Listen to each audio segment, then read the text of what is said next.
భాస్కర్ యేసురత్నం అండి, మాది పశ్చిమ గోదావరి జిల్లా వెంకటరాజపురం గ్రామం. నా జీవిత సాక్ష్యాన్ని చెబుతున్నాను. దేవుడు నన్ను ఎలా రక్షించారో మీకు తెలియజేస్తాను. నేను 1993వ సంవత్సరంలో ఏప్రిల్ 13వ తారీఖున నేను రక్షించబడ్డాను. నా పాప జీవితాన్ని విడిపించబడ్డాను. నేను భయంకరంగా లోకంలో తిరుగుతుండేవాడిని, పాపంలో జీవిస్తూ వాడిని, పూజలు పునస్కారాలు చేస్తూ నా తల్లిదండ్రులతో పాటు నేను అలా వెళుతూ ఉండేవాడిని. అలాంటి పరిస్థితుల్లో నాకు ఒక అలవాటు ఉండేది అండి, భయంకరమైన నాకు సినిమా పిచ్చి ఉండేది. ఆ సినిమాలు చూస్తూ లోకంలో కుర్రలతో తిరుగుతూ మాపులు, మా తల్లిదండ్రులు, మా తండ్రి గారి యొక్క జేబులో డబ్బులు పట్టుకుపోయి నేను సినిమాలు చూస్తూ ఉండేవాడిని. అలాంటి పరిస్థితుల్లో దేవుడు ఇలా లోకంలో తిరుగుతూ పాపలో తిరుగుతూ నన్ను ఎవరూ రక్షించలేకపోయారు. నా ప్రభువుని యేసుక్రీస్తు వారు నన్ను ఎలా రక్షించని చెబుతున్నాను. దేవుడు మా తల్లిగారి ద్వారా నేను రక్షించబడ్డాను. మా తల్లిగారు నాకన్నా ముందు ప్రభుని నమ్ముకున్నారు. వారు ప్రభువులో నమ్ముకుని నన్ను దేవుని దగ్గరికి తీసుకెళ్తూ ఉండేవారు. నేను నమ్మేవాడిని కాదు. నేను మొండిగా ఉంటూ ఎలాగ చెబుతారులే అని అంటూ ఉండేవాడిని. నా పాప జీవితాన్ని అలా కొనసాగిస్తూ ఉండేవాడిని. నేను లోకంలో తిరుగుతూ, దురాశలో తిరుగుతూ, లోకంలో స్నేహితులతో తిరుగుతూ ఉండేవాడిని. అలాంటివి భయంకరంగా పూజలు కూడా చేస్తూ ఉండేవాడిని. అలాంటి పరిస్థితుల్లో ప్రభు నా తల్లిగారి ద్వారా నన్ను రక్షించడానికి కారకులయ్యారు. ప్రభు అంటే నాకు తెలియదు. మా అమ్మగారు కూడా వెళుతుంది తెలుసు, కానీ ప్రభు అంటే నేను నమ్మలేదు.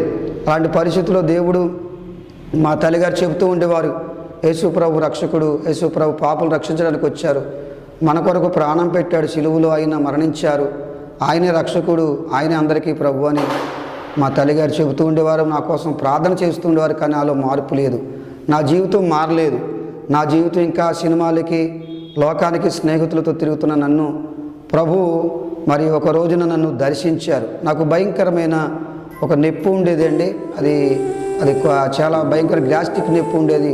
దాన్ని బట్టి నేను ఎక్కువగా బాధపడుతూ ఉండేవాడిని. వారానికి కూడా 2 సార్లు నన్ను హాస్పిటల్కి మోసుకెళ్ళిపోయేవారు. అది చాలా భయంకరంగా కోడిపిల్ల కొట్టినట్టు కొట్టుకునేవాడిని. అలాంటి పరిస్థితుల్లో మా అమ్మగారు ప్రార్థన చేస్తూ ఉండేవారు, దైవజనుల దగ్గర తీసుకెళ్ళేవారు. ఒకరోజు నా ప్రభువుని యేసుక్రీస్తు వారు అలాగే నన్ను స్వస్థపరిచారండి.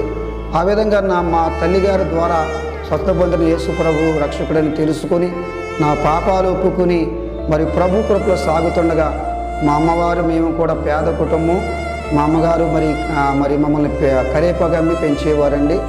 చాలా ప్రార్థనా పరాలు మా అమ్మగారు. అలాంటి పరిస్థితులు అప్పుడు నేను ఇంకా మార్పు చెంది ప్రభు కొరకు ఇంకా సాగాలి, ప్రభు కొరకు, ఆ ప్రభువే ఇంకా మనకు రక్షకుడని, ఆయనే మన జీవితాన్ని గమ్యానికి పరలోక మోక్యాన్ని చేర్చే గొప్ప దేవుడని నమ్మి విశ్వసించి ప్రభు కొరకు నేను సాగటము ప్రారంభించాను.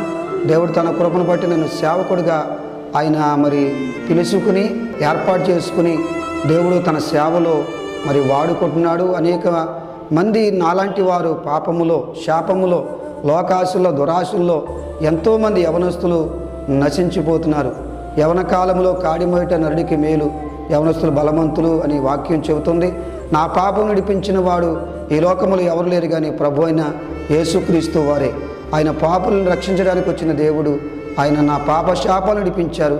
ఈరోజు నేను ఇలా మంచిగా, ఈరోజు నేను ఇలాగా ప్రభు బిడ్డగా సాక్ష్యం చెప్తున్నా అంటే, ఒకప్పుడు నేను లోకంలో తిరుగుతున్న నన్ను ఒక మంచి మనిషిగా మార్చి, మంచి హృదయాన్ని ఇచ్చి, ఒక మంచి మనస్తత్వములో, ఒక పరలోక ఆనందంతో అనేకులకు దేవుని ఒక సువార్తను చెప్పేటువంటి బిడ్డగా ప్రభు నన్ను చేశారండి. నా రక్షణ పొందిన దినము నుండి కూడా ప్రభు కృపలో సాగుతూ అనేకుల యొద్దకు వెళ్ళి నేను పొందిన రక్షణ భాగ్యం, నేను పొందిన ఆనందం, నేను పొందిన పాపక్షమాపణ ఇంకా అనేకులు చెప్పాలని నేను ఆశపడుతూ నేను ముందుకు సాగుతున్నాను. కనుక యేసు ప్రభు అందరికీ రక్షకుడు. నశించిన దాన్ని వెతికి రక్షించడానికి వచ్చిన రక్షకుడు అయిన యేసు ప్రభు అంటే మతం కాదండి, మార్గమే ఉన్నాడు. అలాంటి నా జీవితంలో ఒక మార్గదర్శి అయ్యాడైనా. నా యవనకాల జీవితాన్ని నా ప్రభువు నన్ను రక్షించి అనేకులకు సాక్షిగా ఆయన వాడుకుంటున్నారు. అలాంటి ప్రభువు, నన్ను రక్షించిన దేవుడు మిమ్మల్ని కూడా రక్షించాలని ఆశపడుతున్నారు. యేసు ప్రభు మరి అందరికీ ప్రభు అయి ఉన్నాడు, అందరికీ రక్షకుడు అయి ఉన్నాడు. నన్ను మార్చి తన బిడ్డగా చేసుకుని, తన కుమారుడిగా నన్ను పిలుచుకుని, తన యొక్క సాక్షిగా, దేవుని దైవజనుడిగా నన్ను తన కృపలో ఆయన వాడుకుంటున్నారు. మరి నాలాంటి వారు కారణం ఏంటంటే, నేను రక్షించబడటానికి నా తల్లి, తర్వాత నా అన్నగారు, నా వదిన గారు భయంకరమైన పూజలు చేసేవారు.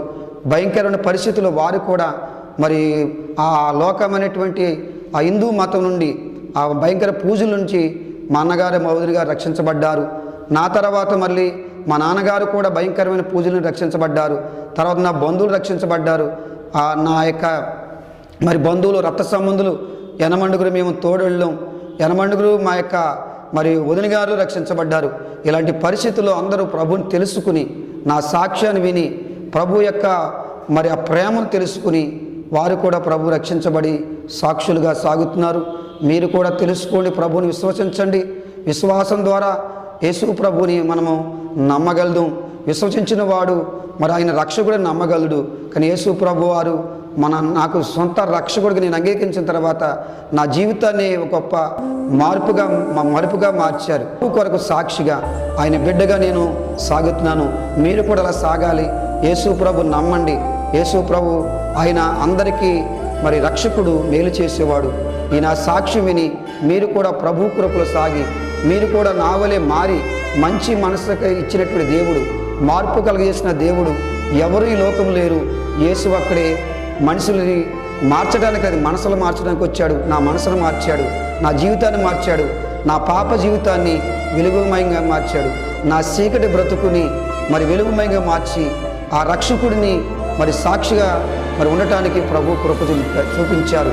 అలాంటి ప్రభు కృపలో సాగటానికి నన్ను వాడుకుంటున్న దేవుడు మిమ్మల్ని వాడుకుంటాడు. మీ జీవితాలు కూడా ప్రభుకు అప్పగించుకోవాలని తెలియజేస్తూ నేను ఈ సాక్ష్యాన్ని ముగిస్తున్నాను.